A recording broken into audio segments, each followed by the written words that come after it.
Banjir kepung Pasuruan. Ribuan rokok tanpa cukai diamankan. Tak mau ditilang, pengendara motor ngamuk.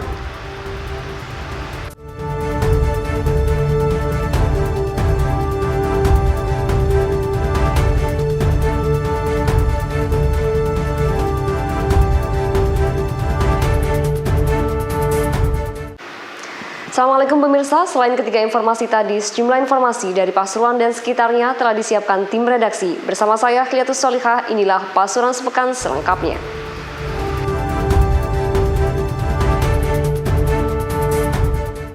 Banjir kembali menggenangi 5 dusun di Desa Sadingrejo, Kecamatan Rejoso, Kabupaten Pasuruan. Banjir kali keempat ini membuat aktivitas warga lumpuh total. Banjir kembali menggenangi 5 dusun di Desa Sadingrejo, Kecamatan Rejoso, Kabupaten Pasuruan. Banjir kali keempat ini membuat aktivitas warga lumpuh total. Hujan yang mengguyur wilayah Pasuruan sejak Jumat malam mengakibatkan banjir setinggi pinggang orang dewasa. Bahkan semalam, banjir mencapai 1,5 meter. Sejumlah fasilitas publik terendam hingga aktivitas warga tersendat. Para pelajar dari RA dan MI Baitu Saada serta TK dan SDN Sadingrejo juga tak dapat mengikuti kegiatan belajar mengajar karena sekolah mereka terendam. Beberapa warga memilih mengungsi dan mengevakuasi barang-barang berharga mereka ke tempat yang lebih tinggi. Hingga Sabtu pagi, warga tak dapat memasak. Oleh karena itu, warga membutuhkan bantuan terutama makanan dan obat-obatan. Saat ini banjir mulai surut dengan ketinggian sekitar 30-1 meter. Balai Desa Sadingrejo pun sudah dapat digunakan sebagai dapur umum untuk kebutuhan makan warga. Berapa dusun Pak untuk Sading? 3 dusun. Dara, Sading, Bandengan. Yang paling parah itu Pergesan di Bandengan, sebelum Sading. Dari Rejoso, Ahmad Ramadhani melaporkan. Hujan yang mengguyur seharian membuat Sungai Gembong dan Sungai Welang meluap. Akibatnya sejumlah pemukiman di kota Pasuruan tergenang banjir. Hujan yang mengguyur seharian membuat Sungai Gembong dan Sungai Welang meluap. Akibatnya sejumlah pemukiman di kota Pasuruan tergenang banjir. Banjir terpantau diantaranya di lingkungan Karangasem, Kelurahan Karangketuk, Jalan Diponegoro, Kelurahan Kebonsari, serta seputaran pemukiman Jalan Jambangan hingga wilayah Kerampiangan, Kota Pasuruan. Banjir merendam dengan ketinggian mencapai lebih 1 meter. Banjir cukup parah juga terjadi di pemukiman warga di Jalan Diponegoro. Di tempat yang berdekatan dengan Sungai Gembong ini, banjir juga menutup seluruh jalan dengan ketinggian mencapai lebih dari 1 meter. Sebelumnya nggak pernah banjir, Pak? Ya, banjir sih tapi nggak parah kayak gini. Ini karena hujan besar, Pak ya? Ya, dari hujan besar. Selatan. Iya. Sampai berapa meter, Pak, kedalamannya? Kalau di dalam rumah sih segini. Bisa biru ya. 30 cm. Bisa tinggal di sini ya 1,5 meteran lah. Belum ada penjelasan berkaitan penyaluran bantuan, penyebab hingga upaya penanggulangan bencana banjir yang mengepung kota Pasuruan kali ini. Dari Pasuruan, tim liputan melaporkan. Angin puting beliung menerjang 2 kecamatan di Kabupaten Pasuruan. Meski tak ada laporan korban, puluhan kios rusak akibat diamuk angin. Angin puting beliung menerjang 2 kecamatan di Kabupaten Pasuruan. Meski tak ada laporan korban, puluhan kios rusak akibat diamuk angin. Angin puting beliung itu terjadi pada Minggu sore hingga malam. Masing-masing berada di Desa Lebak, Kecamatan Winongan, dan Desa Kedungboto, Kecamatan Beji. Kepala BPBD Kabupaten Pasuruan, Bakti Jati Permana, melalui sambungan seluler menjelaskan, sejumlah kios Desa Lebak mengalami kerusakan saat angin menerjang pada sore hari kemarin. Saat ini pihak pemerintah Desa Lebak masih asesmen, melakukan perhitungan jumlah kios maupun kerugian yang diakibatkan oleh amukan angin itu. Sementara di wilayah Desa Kedungboto, angin berputar hingga los pasar ikan mengalami kerusakan dengan kategori berat. Menurut catatan BPBD, ada 24 kios pasar rusak, rata-rata pada bagian atap terlepas. Bakti kemudian memastikan di 2 lokasi yang kena amukan angin yang juga disertai dengan hujan waktu itu tak menimbulkan korban. Sekedar diketahui, los pasar yang berada di Dusun Gedang Klutuk, Desa Kedungboto itu belum ditepati oleh pemiliknya. sehingga saat peristiwa angin puting beliung menerjang, kios dalam kondisi kosong. Dari Pasuruan, Tuji Hartono melaporkan. Polres Lumajang gerebek toko kelontong yang menjual rokok di Kecamatan Tempe, Kabupaten Lumajang. Ribuan rokok tanpa cukai diamankan petugas. Bukan hanya itu, sebuah mobil asal Jember disergap Satreskoba Polres Lumajang di jalan menuju Tempe. Mobil ini mengangkut obat keras dan alkohol untuk dijual di toko kelontong tanpa izin. Polres Lumajang gerebek toko kelontong yang menjual rokok di Kecamatan Tempe, Kabupaten Lumajang. Ribuan rokok tanpa cukai diamankan petugas. Ribuan rokok ini diamankan di salah satu toko milik Sulhan Arif, warga Dusun Kampung Baru, Desa Tempeh Tengah, Kecamatan Tempeh. Ada 5 jenis merek rokok tanpa cukai yang diamankan. Jumlahnya sekitar 2 ribuan pak. Jika ditotal, ada 20 ribuan linting rokok. Sepintas, rokok tersebut mirip dengan merek rokok terkenal. Jika rokok dengan cukai dijual dengan harga Rp10.000 per paknya, rokok ilegal ini hanya dijual Rp2.000 per paknya. Jauh lebih rendah dari rokok dengan cukai. Cukai tadi kami lihat ada 5 jenis. Ada 5 jenis merek rokok-rokoknya ini. Dan total jumlahnya ada sekitar 2.000 pak. Ya, kalau hitung butirnya ada sekitar 20.000 butir yang diungkap oleh jajaran narkoba kami. Akibat perbuatan tersangka, ia harus mendekam di balik jeruji besi dengan ancaman hukuman 1 tahun penjara. Dari Lumajang, Maya Rahma melaporkan. Sebuah mobil asal Jember disergap Satreskoba Polres Lumajang di jalan menuju Tempeh. Mobil ini mengangkut obat keras dan alkohol untuk dijual di toko kelontong tanpa izin. Mulanya warga sekitar memberikan laporan kepada petugas akan adanya mobil berasal dari Jember yang memuat obat-obatan dan alkohol. Benar saja, kemudian Agus Heri, salah seorang warga dari Lumajang, mengendarai mobil Daihatsu Xenia bernopol L1593 GP membawa obat keras tersebut. Obat tersebut dibeli dari salah satu apotek di Jember. Petugas pun akhirnya menemukan 2.940 botol alkohol 70%, komiks 14.130 saset, hingga 7.340 butir obat keras. Meski diperbolehkan konsumsi, namun obat-obatan tersebut tidak untuk dijual di toko kelontong tanpa izin penjualan. Hal ini karena sekarang banyak sekali Milo atau miras lokal oplosan, yakni campuran dari alkohol dan komiks yang dipakai warga untuk mabuk-mabukan. Keduanya melanggar Undang-Undang Kesehatan dengan ancaman denda 1 miliar rupiah.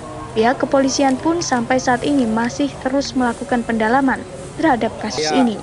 Dari yang kita ungkap, alkohol sendiri ada 2.940 botol, kadarnya 70%. Dan ini biasa dicampur dengan komiks, yaitu nanti sebagai miras lokal oplosan. Jumlahnya ada 14.130 sachet. Nah ini, kemudian yang lain-lain terkait dengan obat-obatan keras yang juga dilarang peredarannya untuk di warung-warung harus ada ejen edar. Ini banyak sekali, ada Supertetra, Neuralgin, Rafalgin, Poaston, Amoxilin. Ini total sekitar 7.340 butir. Nah ini sebenarnya diedarkannya hanya di tempat-tempat tertentu karena masuk dalam klasifikasi obat keras. Hanya boleh di apotik, rumah sakit, bukan di warung kelontong. Dari Lumajang, Maya Rahma melaporkan. Ratusan warga desa Sadingrejo dan Kawisrejo, Kecamatan Rejoso, Kabupaten Pasuruan kembali melakukan aksi unjuk rasa. Mereka duduki tol lantaran merasa dibohongi pihak pelaksana proyek tol Gempas yang tak kunjung menunaikan kesepakatan. Namun aksi ini gagal dilakukan setelah dicap melanggar aturan oleh Polres Pasuruan Kota. Ratusan warga desa Sadingrejo dan Kawisrejo, Kecamatan Rejoso, Kabupaten Pasuruan kembali melakukan aksi unjuk rasa.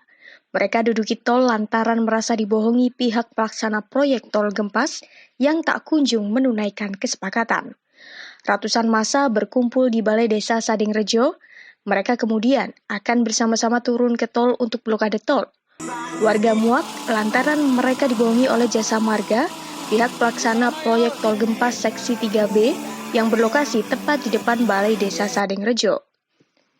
Hudan, koordinator aksi, mengatakan pihak pelaksana proyek tol dirasa terlalu lambat dalam menyikapi keluhan warga. Padahal sebelumnya warga dan PT Jasa Marga telah membuat kesepakatan pada November 2018 silam jika PT Jasa Marga akan membangun underpass atau terowongan 3 minggu pasca peresmian tol. Namun sampai saat ini tidak ada itikat baik dari pihak Jasa Marga. Dari Rejoso, Ahmad Romadoni melaporkan. Seorang penyidik Polres Probolinggo Kota berinisial HR diadukan ke Divisi Propam Mabes Polri. Oknum penyidik itu diduga menggantikan kasus ancaman dengan senjata tajam hingga 3 tahun lamanya. Seorang penyidik Polres Probolinggo Kota berinisial HR diadukan ke Divisi Propam Mabes Polri. Oknum penyidik itu diduga menggantung kasus ancaman dengan senjata tajam hingga 3 tahun lamanya. Laporan ke Divisi Propam itu dilayangkan oleh Supriyono Law Office asal Situbondo. Supriyono sebagai kuasa hukum dari Sahria, warga desa Poh Sangit, Leres, Kecamatan Sumber Asih, Kabupaten Probolinggo. Supriyono lantas menjelaskan kasus kliennya yang terjadi sekitar 3 tahun silam itu. Kala itu kliennya mendapat ancaman dari Sunar dengan menggunakan senjata tajam jenis celurit. Pelaku Sunar tak lain adalah kakak kandung mantan suami Sahria. Atas laporan ke reskrim tersebut, klien Supriyono beserta saksi dimintai keterangan. Begitu juga terduga pelaku Sunar juga sempat diperiksa. Bahkan secara gamblang, penyidik mengetahui jika Sunar memiliki senjata tajam. Walaupun Sunar sempat mengelak melakukan pengancaman dengan senjata tajam itu. Makanya ini yang menjadi heran gitu kan. Semua saksi sudah, saksi korban, saksi bapaknya, saksi kakaknya yang melihat langsung dia itu membawa senjata tajam waktu dari setelah TKP pertama ke TKP kedua, yaitu di Poh Sangit Leres itu. Jadi dia bawa senjata tajam. Dan namanya Rofi yang ikut waktu itu juga ikut diancam sebenarnya. Sudah diperiksa, tetapi kenapa tidak ada pelimpahan berkas gitu ke kejaksaan dan jalan di tempat masih. Dan janji-janji terus. Berarti pelaku ini masih bebas sampai sekarang? Bebas sampai sekarang. Ketika itu kasus ditangani oleh oknum penyidik Satreskrim Polres Probolinggo inisial HR. Karena itulah Supriyono mengadukan oknum penyidik Polresta Probolinggo itu kepada Divisi Propam Mabes Polri. Pasalnya, kinerja sang penyidik dinilai tak profesional sehingga kasus ini terkesan mandek sampai 3 tahun lamanya.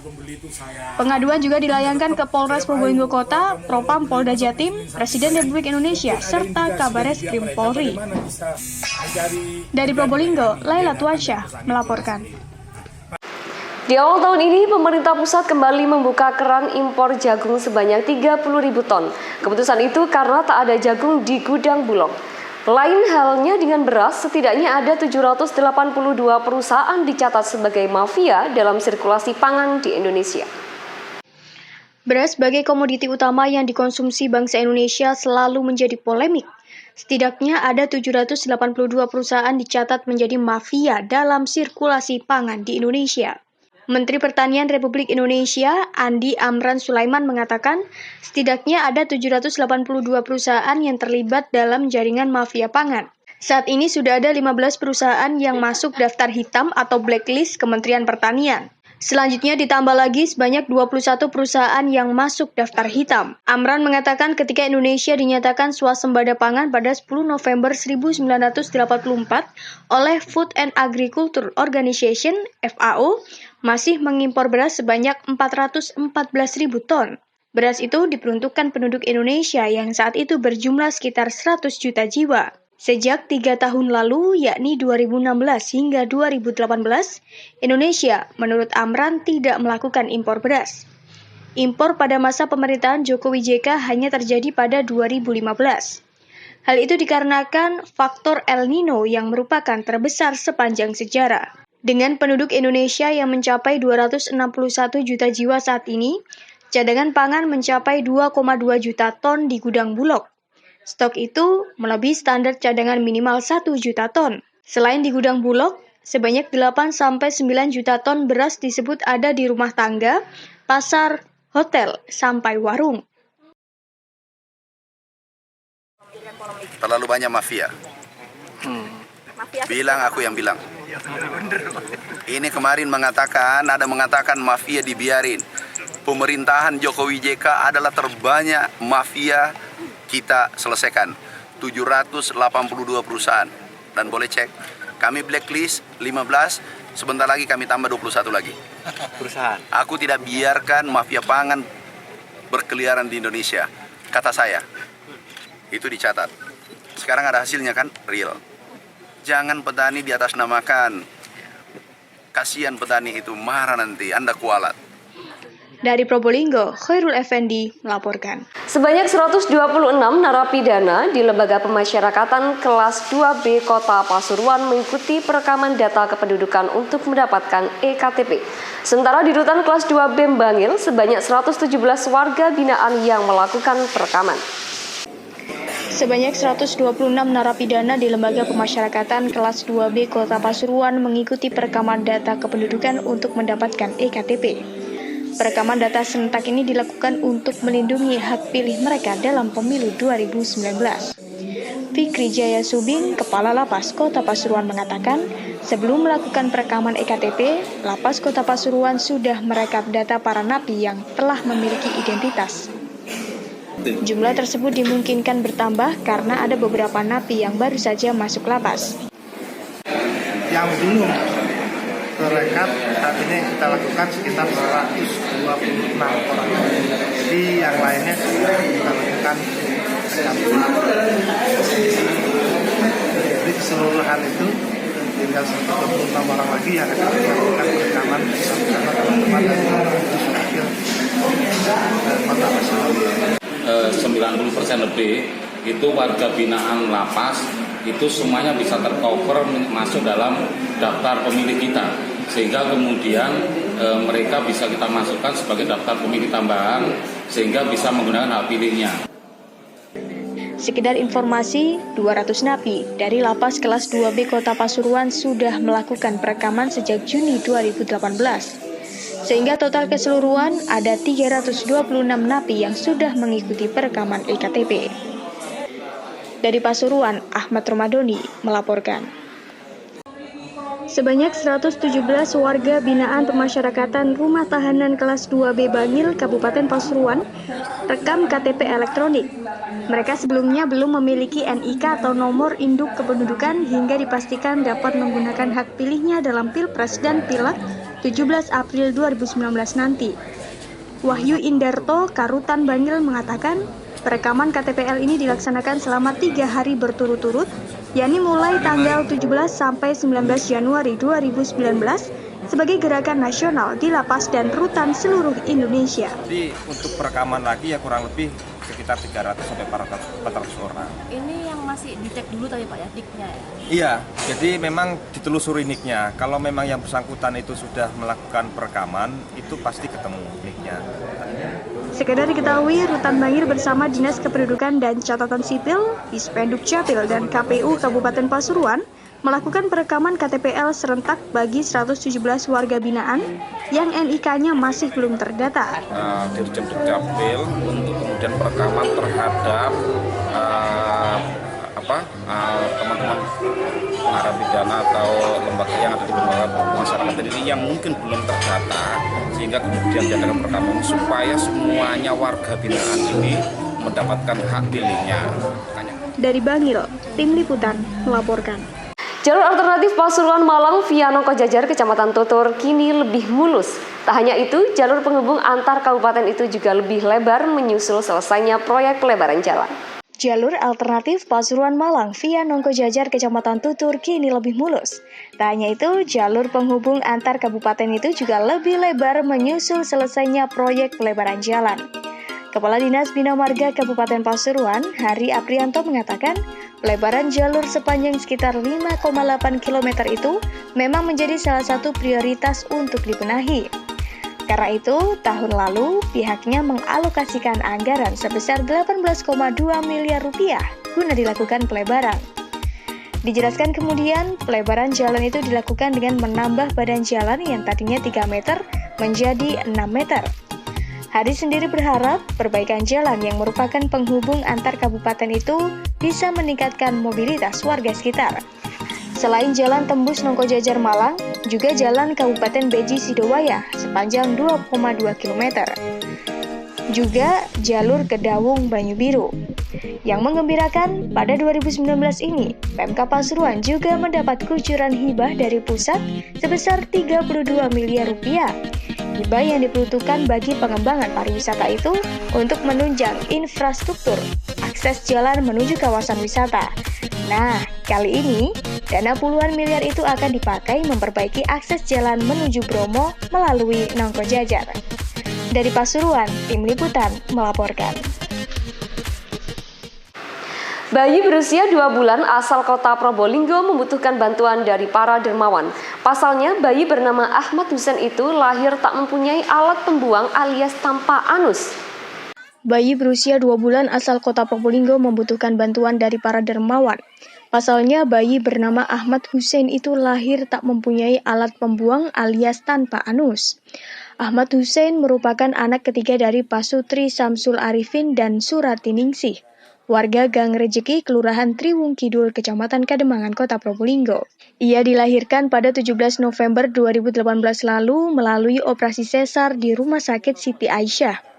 Pihak keluarga sebelumnya tidak ada yang menyadari jika Hussein terlahir tak memiliki anus. Pihak keluarga baru mengetahui ketika hendak memandikannya. Saat itu kondisi bayi sempat kembung karena tidak bisa mengeluarkan kotorannya. Kondisi itu kemudian dilaporkan ke pihak rumah sakit. Mengetahui kondisi seperti itu, pihak rumah sakit kemudian merujuk bayi Hussein ke Rumah Sakit Dr. Sutomo, Surabaya. Sehari kemudian, bayi tersebut menjalani operasi pembuatan saluran pembuangan di bagian perut. Usai menjalani operasi, kondisi bayi Hussein berangsur membaik, walaupun sempat membiru saat dalam perawatan di rumah sakit. Selanjutnya untuk memantau kondisi bayi, pihak keluarga Arifin diminta untuk check up setiap bulannya. Keluarga Samsul Arifin dan Suratiningsih merupakan keluarga miskin dengan pendapatan tak sampai 2 juta rupiah per bulannya. Sehari-harinya, Samsul Arifin bekerja sebagai penjaga garasi truk yang berada tak jauh dari kediamannya. Penghasilannya hanya sekitar 1 juta rupiah per bulan. Sementara istrinya tak bekerja dan mengurus rumah tangga saja. Dengan kondisi saat ini di mana putra ketiganya butuh perawatan intensif, otomatis memerlukan bantuan biaya. Kepada Warta Bromo, Samsul berharap ada dermawan yang mau membantu biaya perawatan bayi ketiganya itu. Apalagi Ahmad Hussein dalam beberapa bulan ke depan dijadwalkan untuk menjalani operasi pembuatan anus. Setelah 1 malam, Setelah lahiran Bu ya? iya setelah 1 malam lahiran, paginya ketahuan. Ya. Dari apa Bu tahunya itu? Ini mau dimandikan sama susternya. Kenapa perutnya kok kembung? Terus sama dokter diperiksa ternyata lubangnya tidak ada. Harapannya saya anak saya cepat sembuh, cepat dibuat lubang anusnya. Itu saja. Dari Probolinggo, Gufron melaporkan. Tak mau ditilang seorang pengendara motor ngamuk ke petugas. Pria Parubaya ini pun sempat mengajak petugas untuk adu jotos setelah diminta surat tanda nomor kendaraan. Tak mau ditilang, seorang pengendara motor ngamuk ke petugas. Pria Parubaya ini pun sempat mengajak petugas untuk adu jotos setelah dimintai surat tanda nomor kendaraan.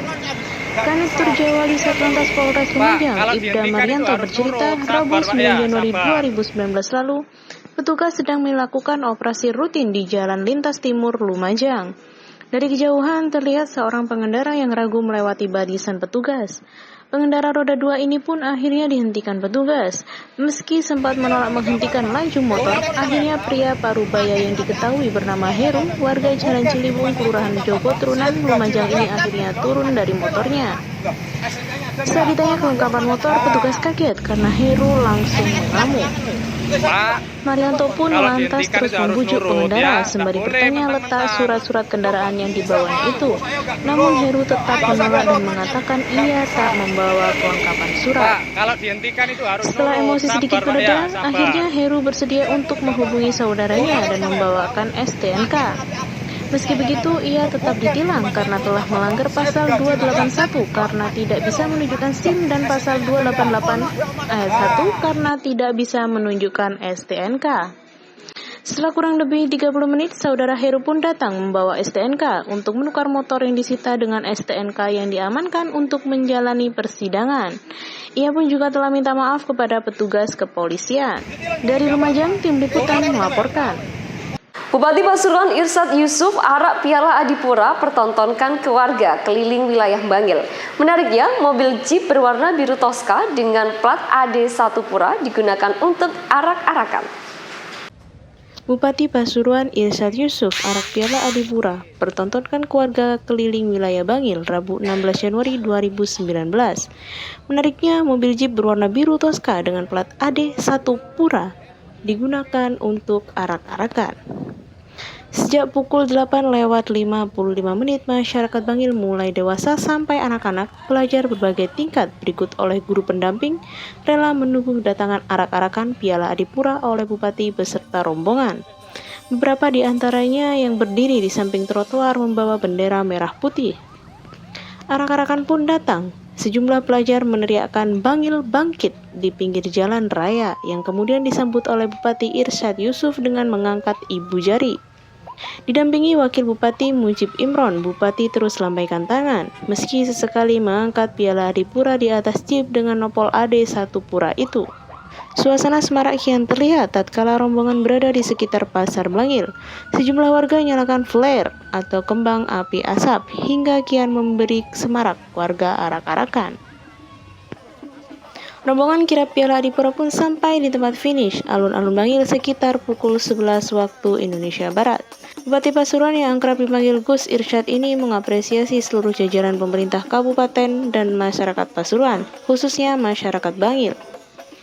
Ia menilai warga, tokoh masyarakat maupun tokoh agama merupakan bagian penting menciptakan dan menjaga kebersihan. Sementara itu, Camat Bangil Rahmat menambahkan sebuah harapan agar Bangil tetap lestari bersama-sama menjaga kebersihan lingkungannya. Selama 3 tahun berturut-turut, Kecamatan Bangil, Kabupaten Pasuruan pertahankan penghargaan Adipura untuk tahun 2018.